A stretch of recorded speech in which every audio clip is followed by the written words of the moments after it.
Hello and welcome to this special panel session ahead of President Lee Jae-myung's attendance at the United Nations General Assembly over in New York. I'm Min San-hee. The South Korean president is scheduled to deliver his keynote speech at the 80th UN General Assembly on Tuesday, September 23rd local time. The following day, he is also poised to preside over a United Nations Security Council open debate, the first for a South Korean leader, as South Korea holds the rotating presidency for the month of September. In light of this occasion today, we've invited a group of distinguished UN insiders, if you will, to share their thoughts on the upcoming event and more. For this first, here in the studio, I have Kim Won-soo, former Under-Secretary General of the UN and High Representative for Disarmament Affairs. Mr. Kim, it's an absolute pleasure to have you here. Thank you so much. I also have Asa Tolkazon, head of the Seoul office of the UN Population Fund, also known as the UNFPA. Dr. Tolkazon, it's lovely to have you here. Lovely to be here, Sunny. And joining our talk virtually from the city where the UN General Assembly is scheduled to unfold, I have John Metzler, a prominent UN correspondent who has covered extensively issues related to diplomacy and defense. Mr. Metzler, it's good to have you on. Absolute pleasure. Right, now, Mr. Kim, we will start here in the studio. In his address at the UN General Assembly, President Lee Jae-myung is expected to emphasize South Korea's journey to overcoming democratic challenges and to invite the international community to regard South Korea's experience as one of resilience. With regard to the most recent challenge to democracy here in the country, what do you believe, Mr. Kim, are the three main factors perhaps that facilitated our rapid restoration of democracy? This was not the first time, because when I was at the UN until 2017, we had first presidential impeachment. And then the ambassadors at the UN circle were surprised to see, after the impeachment verdict was given by the Constitutional Court, Korean people accepted it without much violence or violent opposition. So they asked me a lot of questions, where this come from? So this was the second time President is impeached, and it is unfortunate, but still it showed resilience of Korean democracy, because after Korean Congress passed a resolution, the martial law was gone, and then when the Constitutional Court accepted impeachment, then not much violence took place. So the resilience of Korean democracy has proven again, and I think that showed maturity of Korean democracy, but also it is backed by people's belief in the constitutional process and matched by maturity of the Korean civil society. So resilience, respect for the constitutional process, and maturity of the Korean civil society are the three main factors, I believe. Right. Mr. Metzler, what would you say are the two lessons to be learned by members of the UN from the most recent challenge to democracy here in South Korea? Well, following up on the term resilience, I think that's precisely what it is. And even in a prosperous democratic society such as South Korea, we see and saw this jolt. The old saying, it can happen here, well, it does have another meaning even in the 21st century. But I think the roots of Korean democracy and the tumultuous democracy since the 1980s, without question, shows that there's a strong enough civil society in South Korea for things to hold. The center held well, and then the courts have adjudicated a lot of the problems previously. So I think it proves they can weather this sort of a storm. Now, what does this mean for the average member of the United Nations? Well, the majority of those 193 members in the UN are not democracies such as South Korea. And I think if we look at it this way, we say, is it that really applicable a lesson? Yes, it is in many states, but in other states, well, probably not. The fundamental difference in Korea is the socioeconomic and prosperity in the country. and without question, a very, very strong civil society. So I think that has a lot of the real advantage that you have in Seoul. Right. Meanwhile, Dr. Tolgazon, the phrase democratic resilience, it's been thrown around quite a bit to describe South Korea in recent times. That being said, where does, in your opinion, South Korea stand with regard to its demographic resilience? Thank you, Sunny, for that question. It's at the heart of UNFPA's mandate, because we are really working towards making sure that reproductive health services are fully met. But we also have a new strategic objective, namely to work on demographic resilience. So in that aspect, of course, as we all know, there are challenges in terms of all of these mega trends. In Republic of Korea, we see the aging of populations, we see the low fertility rates.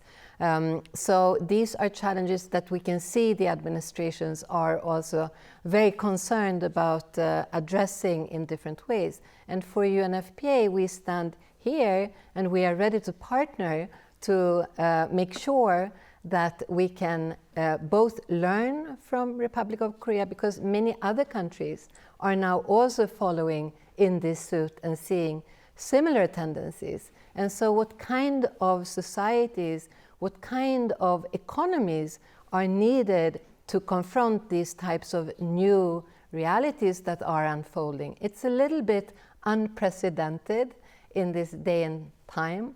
I think an Italian researcher I heard was saying it's very new to be aging in an aging society. So how do we need to equip ourselves given the circumstances? And one important feature is, of course, the care economy. How to deal with the trends for the working population and perhaps the increasing caring needs of especially the elderly segment. And there I think that Republic of Korea has a lot of interesting innovations going on. And I was very pleased to see some of the meetings leading up to the APEC meeting in August, the ministerial meeting, really talked about the care economy, women's empowerment, and placed it centrally to the agenda. And I think these are very important features for the demographic resilience to be properly in place. Right, especially since these are universal concerns, of course. Exactly. Meanwhile, Mr. Kim, beyond national borders, President Lee Jae-myung is also expected to underscore the importance of peace building on the Korean Peninsula. What are your thoughts with regard to the current administration's efforts to engage North Korea? For South Korea, managing tension and challenges coming from North Korea are the task we must assume, regardless of whether we like it or not. And as far as managing North Korean challenges is concerned, we don't have any good option. All options have downsides, but still trying to have negotiated settlement, maybe not the best possible outcome we are trying to achieve, but maybe the least bad option we may have, because all other options are worse. So negotiated settlement is the still least bad option we have to pursue. So I expect Lee Jae-myung government to pursue that track. But again, engaging North Korea requires the two to tango. For sure, I like the metaphor, yes. And there's no way, even if South Korea extends our hand for negotiation at the table, but still it is a very challenging task to bring North Korea back to the negotiating table. Because time and again, they make clear that denuclearization is off the table. But we have to put denuclearization with other agenda North Korea wants to resolve at the same time on the table.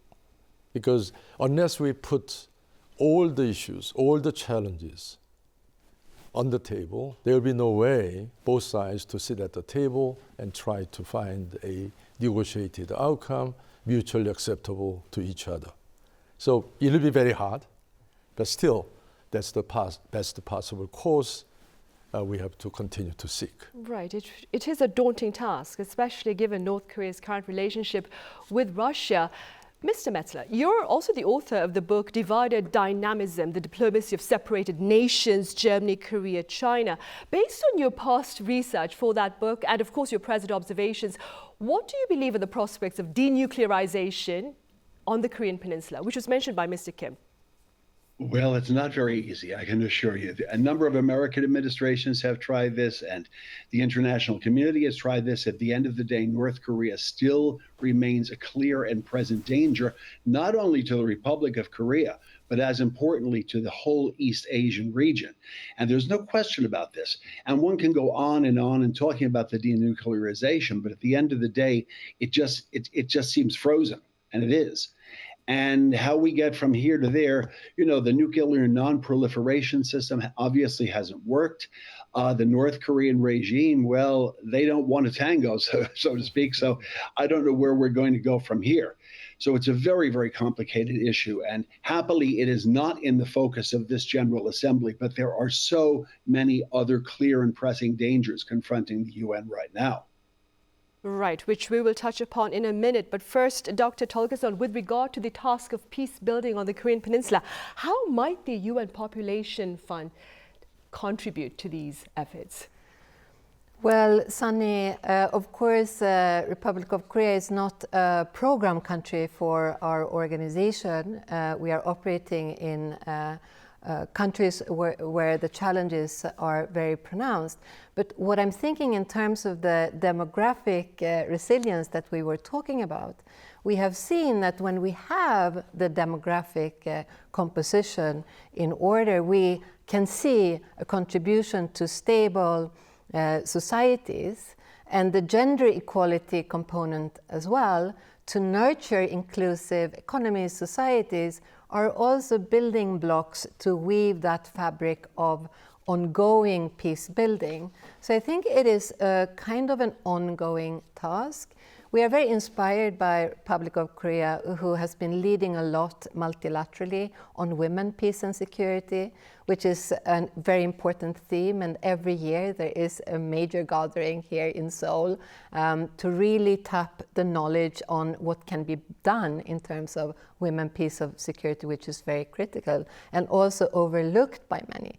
So Korea really has an important role to play. And I think I would like to mention as well the lessons learned from Republic of Korea's investments in peace-building efforts in other parts of the world. For example, the contribution to the Conflict and Fragility Program by KOICA to the UNFPA, the organization that I'm pleased to serve, in 6 very fragile countries, Mali, Lebanon, Central African Republic, South Sudan, Somalia, Palestine, Mali. So I think in those circumstances, there will be models that can be also brought into the global discourse to create or at least provide opportunities to learn from one another how this complex matter of building peace can actually be done. Right, it is a complex matter, the task of building peace. Mr. Kim, the international community often speaks of South Korea's remarkable transition from a recipient to a donor nation. Do you suppose South Korea is doing enough to leverage its past experiences to actively promote the UN's missions of eradicating hunger and poverty and ensuring peace and sustainability? South Korea is one of maybe few countries which are able to increase its contribution to UN budget, both assessed but also voluntary contribution. In terms of regular assessed budget, South Korea is already 9th largest contributing country. But in terms of voluntary contribution, I believe South Korea should do more because South Korea has developed thanks to the official development assistance we received from other countries through the UN. And also, Korea has become the role model for many countries in the developing world. So that they want to learn from Korea our development experience, not only in terms of economic development, but also political transition from authoritarian to democratic country. So Korea has a lot to offer, but at the same time, in terms of our GNP share for official development assistance, still we are not very high among OECD countries. So there is a room for South Korea to do more in terms of voluntary contribution using our official development assistance. But also in terms of peace and security agenda, this is the third time South Korea is serving on the Security Council. And although South Korea joined the UN very late, only in 1991, for the past 34 years, Korea has achieved at the UN Circle triple crowns. Membership in the Security Council, even now, more than 70 countries never served on the Security Council. We already served third time. And Korea served as the president of the General Assembly.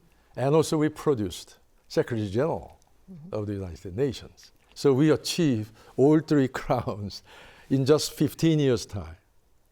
So Korea is catching up fast at the UN because UN is the symbol, and also UN is the avenue through which we can project our soft power. So my belief, new government, hope is going to do more, helping UN agencies through official development assistance. Right. Well, President Lee Jae-myung is going to become the first South Korean leader to preside over a UN Security Council open debate on AI and, of course, global peace. Mr. Metzler, with regard to the mission of promoting peace, the United Nations has much on its plate, given the raging wars in Ukraine, in Gaza, and in Sudan, to name a few, of course. Now, simply speaking, as a long-time UN correspondent, Mr. Metzler, what are your thoughts regarding the relevance of the United Nations? It's still very relevant, I can assure you. You know, it's easy to say it's the only game in town, and that's probably without question. But let's ask ourselves why the UN is there in the first place. You know, the UN this year is commemorating, they were going to say celebrating, but commemorating the 80th anniversary of the international organization, when in 1945, after the horrors of World War II, this organization was put together by the Allied powers. 50 countries at that time, now there are 193. But the fact of the matter is a lot of people forget the relevance of this whole thing, that why it's there. And besides the obvious political issues and things like that, and the sometimes very fractious debates in the General Assembly and what have you, the Security Council, without question, is very, very significant and important in the maintenance of peace and security. The Security Council, unfortunately, for the past decade has been deadlocked. And as a result of that, of the big power deadlock, hasn't really been able to move forward as much as we want. Beyond the political side, though, in the UN, and this is the story that nobody really wants to talk about because it's not the sexy political story, if you will, the humanitarian efforts of the UN are without parallel. When you think about aid to refugees through UNHCR, or UNDP, the development program, or World Food Organization, et cetera, there is a whole, UN is doing yeoman service in helping refugees and a lot of these crises around the world. Now, a lot of people will say, well, they don't solve them, they keep it going. But at the same time, what again would be the alternative? You know, the new PGA, the President of General Assembly, I get lost in these acronyms, is from Germany. And Annalisa Baerbock was saying just the other day at a press conference that the UN works better together.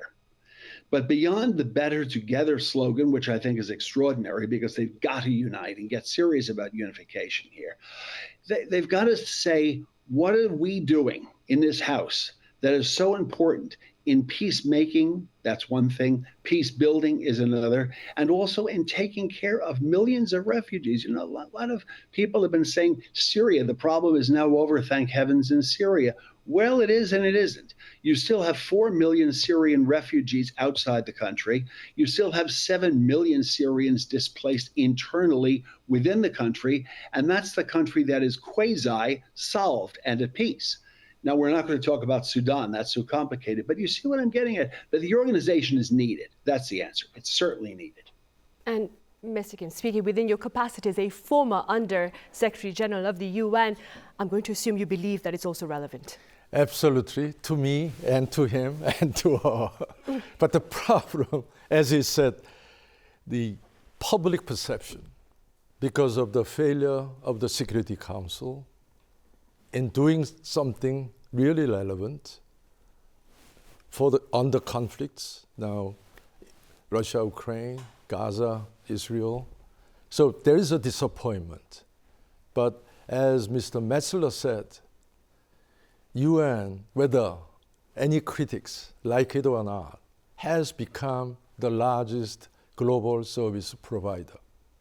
In terms of humanitarian assistance, UN is protecting over 120 million refugees. Not a week, not a month, every day.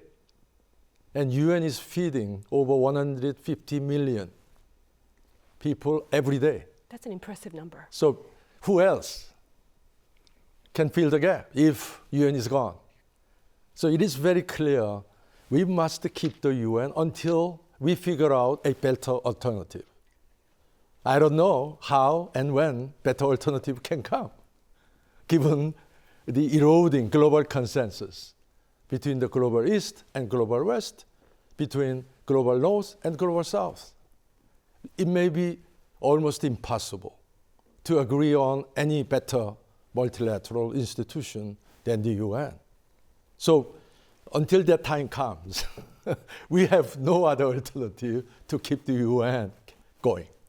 And Dr. Chalkerson, why is it important, in your opinion, to maintain this institution, the United Nations?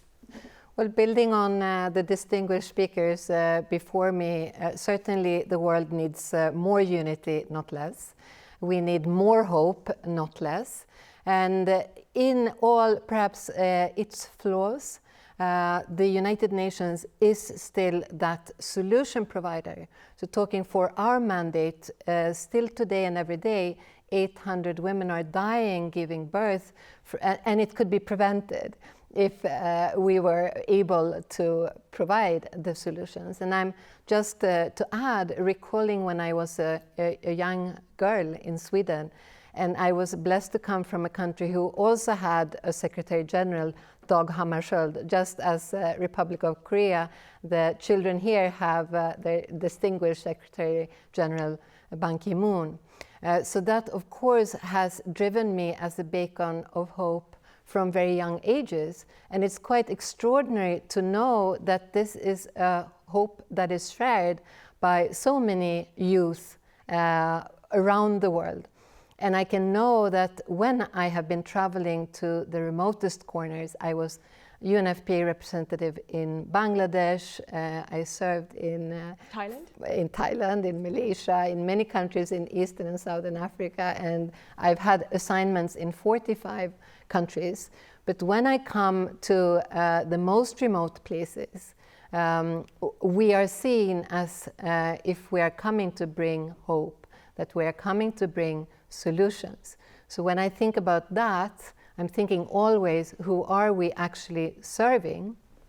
And it's also for the underserved that we are actually here and that we need to exist and that we need to always remember that. Right, for sure. Mr. Metzler, this year the UN Secretary General Antonio Guterres seeks to launch an initiative to restructure the UN. Now, this initiative, it comes against the backdrop of calls for the need to restructure the UN Security Council, which we talked about a bit as well. But by expanding, of course, the UN Security Council, its permanent membership from the current 5 to a bit more, what have you been hearing on the ground, Mr. Metzler, in recent years? And what are the chances, if you will, of an actual change in the Security Council's permanent membership? Well, everybody is in favor of Security Council enlargement until you get to the details. And this has been something that's going on for a long, long time. I can remember, this must be in the early 1990s already, perhaps during the late Bush and or Clinton administration, that the idea of enlargement of the council at the time, Brazil, Japan, Germany, and India were talking about, we deserve the right to be permanent members of the council, along with the permanent five. The permanent five, of course, being amongst the founders of the UN back in 1945, as I mentioned. And this whole concept of expansion of the council, now from its current 15 members, to a larger number, without question, should go forward. The last time it was expanded was actually in 1965 or 66. I believe it's 66. Now that's, on my calendar, 60 years ago. That's a long time. How many members have joined the UN since that time in the mid-1960s? Now there are 193 members. South Korea was not a member back in the 60s. So at the end of the day, we're looking at a fundamentally different world, not the world as Antonio Guterres, as Secretary General, said the other day. We're not talking about the world of 1945. We're talking about the world of 2025 and forward. And to say that the council can and should be expanded, without question, yes, we agree. Now, where do we go from here? Brazil says it has a right to be on the council. Germany and Japan, because of the very strong role they've played financially and in humanitarian efforts and so forth in the UN, say the same. There are many other countries that say India should be on the council. Then one gets to the issue of Africa. And this gets into a long conversation, which I will not bore you with, other than to say, if there's one or two African seats on the council, will it be French-speaking Africa or English-speaking Africa? And that might sound very, very academic, but at the end of the day, are you going to take a South Africa or a Nigeria or a Kenya, or are you going to take a Senegal or a Gabon or someone, from the Francophonie? So this is very, very complicated. And sometimes people say it's even better to take a country, not a major player like a Brazil in South America, but a smaller country that's not a threat to many of the other countries psychologically, so to speak. The expansion is, as I say, they all agree to the expansion. But the question of the details of the expansion are where we get into the weeds. And once again, the expansion then gets to another issue, which is the issue of the veto of the permanent five members of the council. So if Russia or China or the US wants to use its veto, all of which they've done in fairly recent times, would the new member on the council have that veto? Now they say, well, why not? Why aren't we equal? Others are saying, well, by expanding the veto, what you're doing is expanding the deadlock in the council. And as I reiterate, for at least one decade, the UN Security Council has been in a logjam and has been deadlocked politically. And that's part of the problem. That's part of the problem why the organization doesn't have any victories moving forward. Mr. Metzler, as they say, the devil, it's in the details. Dr. Tolkison, speaking about the UN Security Council, South Korea holds the rotating presidency, as I mentioned earlier, for this month of September. And accordingly, President Lee Jae-myung, he'll be presiding over an open debate on AI and global peace after his address at the UN General Assembly. What, Dr. Tolkison, do you believe are perhaps the risks and rewards of AI from the lens of the UN Population Fund? Thank you for this very challenging question. And let me just put the caveat that I am not an expert of this very complex field. And I find it quite extraordinary when we look back at the formulation of the Sustainable Development Goals, we didn't know even that the AI, the artificial intelligence, would be coming and unfolding at this tremendous scale. So it really brings an enormous, tremendous amount of potential, especially to curate and find new innovations, but also to, of course, make business more lenient, more efficient. And it also allows a lot of piloting, bringing to scale, testing experiments at an unprecedented pace. So for UNFPA, of course, I mean, I feel very privileged to be in Republic of Korea, which is really ahead of the curve and showing the way for many as a leader in artificial intelligence, and also, quite frankly, in the future, because we are the first ones to wake up in the world. But for us as UNFPA, there are so many new innovations that can be rolled out in terms of digital services, telemedicine. Of course, as you mentioned, the risks are there as well, namely who has access to these technologies, how can they be used. For example, I just came out with a very interesting seminar in Seoul this week on artificial intelligence in the care sector. So can it perhaps meet the challenges of the future with a declining workforce and a growing care demand? And the answer is yes, but of course it has to be adjusted, for example, to the needs of the elderly people, the constraints, the accessibilities, the affordability, the technical challenges sometimes with these solutions. So I think there are a lot of things to be overcome in order for this to be a blanket solutions all of the time. And quite clearly, and I bring it also from that meeting, the importance is to always marry the artificial intelligence with the human wisdom, and that the two are required to go together. And while we had a review also of the future, where is it going in terms of occupations, the sectors in future, employability, education, the needs of the future may look very, very different from now, but there are some skills that can never be outsourced. And one of them, and I think it's fitting to conclude my answer to you, is the empathy, which is a skill and the compassion for others that we are required to cultivate every day. For sure, for sure. And Mr. Kim, with regard to AI, this is something that Dr. Tolkeson mentioned. President Lee Jae-myung, he launched a National AI Strategy Committee earlier this month, and his aim is to raise South Korea's standing to be among the world's top 3 AI powerhouses. What would be perhaps the broader diplomatic implications of South Korea achieving such AI advancement, do you think?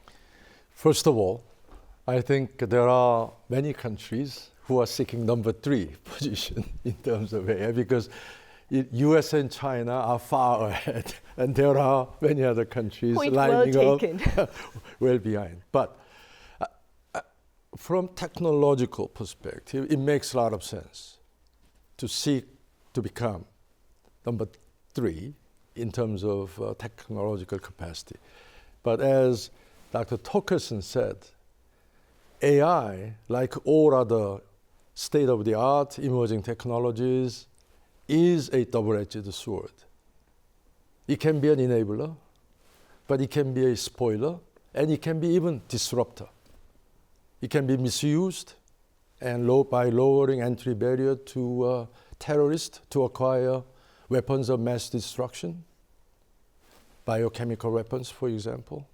So we need to put right governance to minimize the risks coming from AI technological advancement. So we have to pursue technological progress with the right mix of progress in global governance.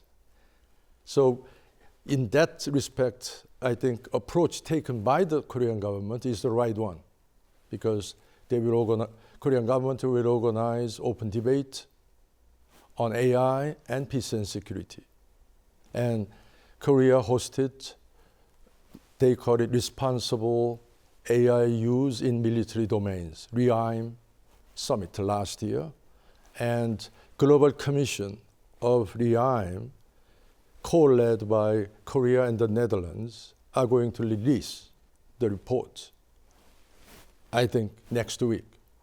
And Security Council is the right forum to discuss the implications of AI advancement on peace and security. So we have to find a right governance model, but it requires heavy lifting.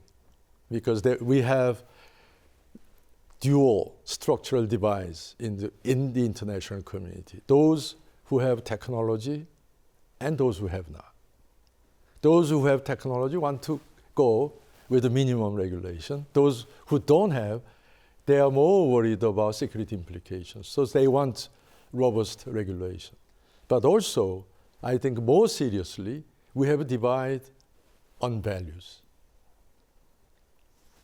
Maybe one group of the countries want to technological progress with the highest priority on state security, state control.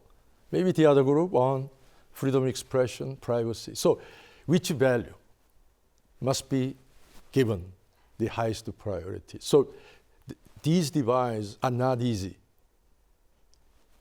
to fill overnight. So it has to be gradual, layered approach. So we have to find common ground on where we can start. And I think we have to focus on the areas of possible AI use with highest security impact and least political difference.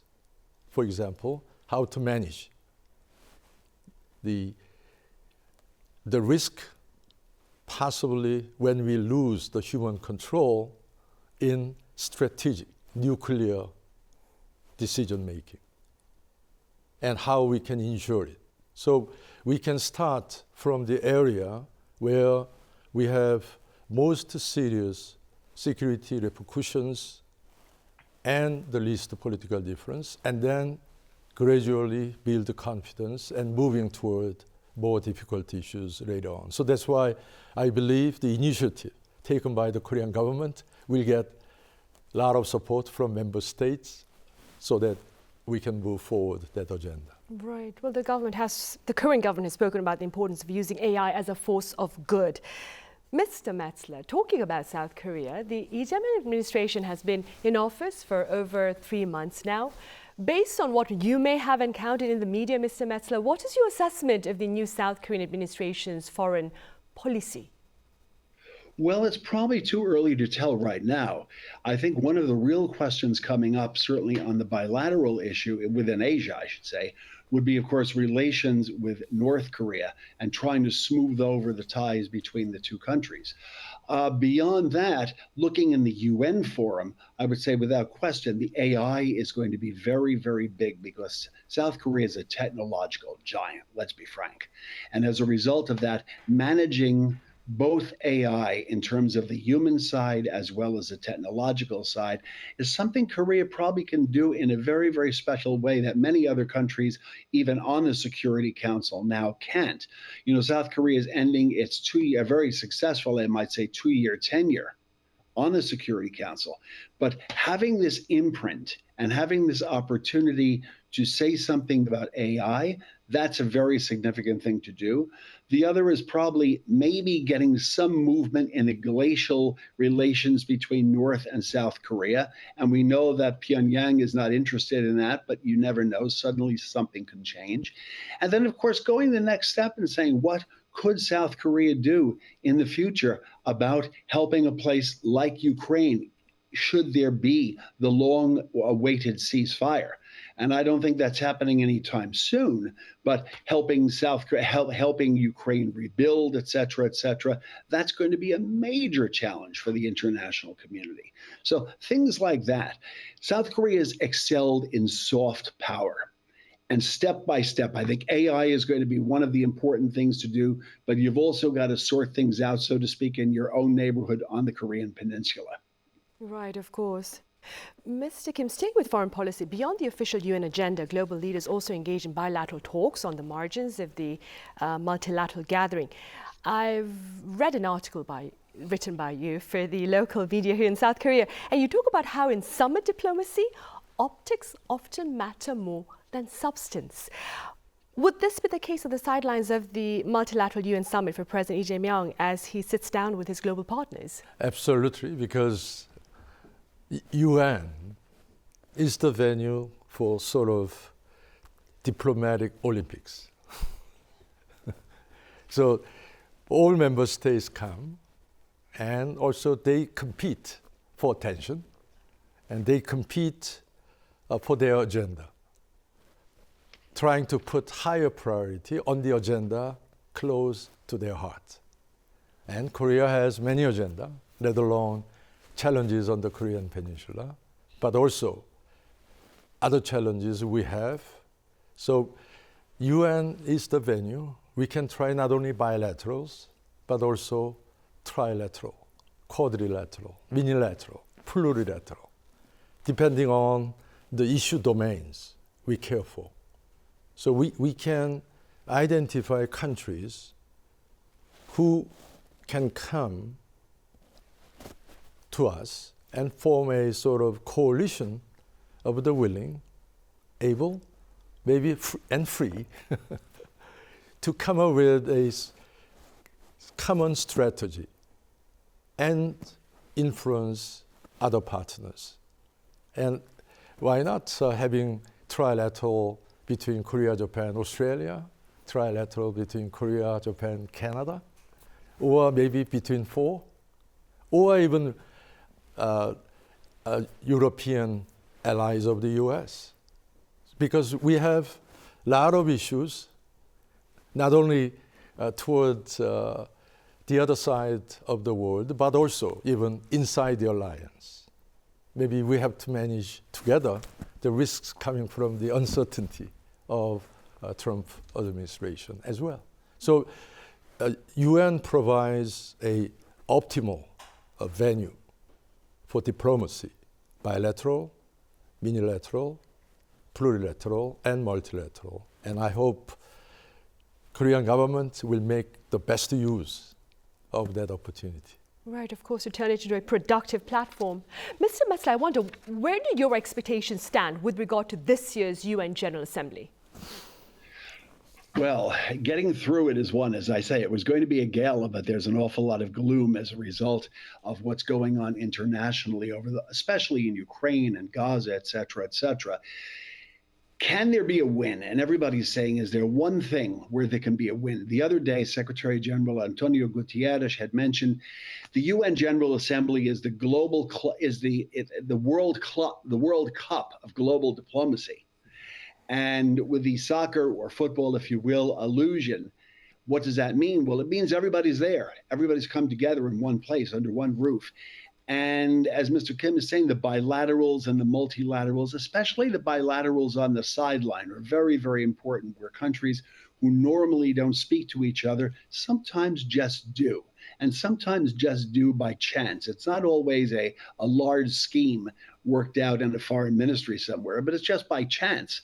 But getting a win somewhere, and I know that's a very, very big question, could there somehow be a ceasefire in Ukraine? Could there somehow be a ceasefire in Gaza that holds?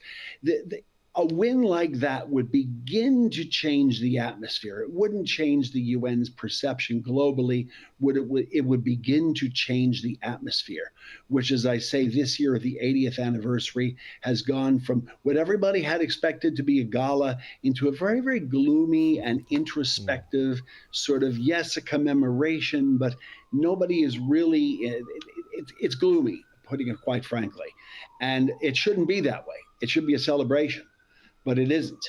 And we've got to solve some of these problems. So let's try to get a win on the board. So maybe this World Cup of global diplomacy, getting a win on the board, but we're not going to say for what teams. That's a whole different thing. But hopefully to go from there. Fingers crossed for that. And now, on a more general note, Dr. Tolkeson, could you share with us details of your agency's strategic mission, which I believe was recently shared, and how might South Korea serve to perhaps support that mission? Thank you, Sunny. I'm excited to share our plans. We just approved our new strategic plan in the executive board a couple of weeks back. We are continuing with the same mandate to some degree because our results have not been met, namely to ensure that there will be no preventable maternal death, that reproductive agency will prevail, and there will be no gender-based violence.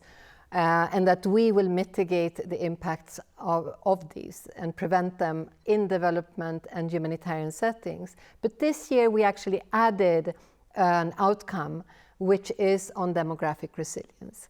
So I think there are going to be a lot of exciting collaborations that we can do. We have already a very valued partnership with COSTAT, Korea Statistics. So every year we are convening a global symposium here in Seoul with leading thought experts. This year it's going to be on aging. Last year it was on the low fertility. So trying to pilot solutions. And in addition, of course, Korea can continue to be our wonderful supporter to our work in the disadvantaged and for the vulnerable. You are helping to save many lives right now that are being challenged due to the funding constraints that we see coming within the system in general. But I wanted to introduce a term which we have heard a lot about, K-culture, which has been very efficient all over the world and quite impactful. I'm thinking that there is a special development assistance which we could label the KODA, which means that as Ambassador USG was mentioning, Korea was helped and achieved its remarkable growth in record time. And now seeing it as also something to give back to build the development of others. That solidarity or that compassion characteristic is something that the world really needs more of, not less. So I would like to label that KODA, and we would like to see, we are grateful for everything we have gotten from it, but we definitely, the world unfortunately needs more. But thank you. More KODA then, because they say compassion, it's contagious, Mr. Kim. Finally, Mr. Kim, what do you hope for South Korea to take away from this latest multilateral gathering over in New York under the framework of the United Nations? First of all, I like Korea, as Mr. Metzler and Dr. Torkelson emphasized, to step up to the plate. Because now there is a gap between the need, what UN should do, and the reality. Because more problems are coming to UN, but less money is coming in. So it's not a good situation because UN, particularly Secretariat, including funds and programs and agencies, are squeezed to deliver with less money, but meet growing needs.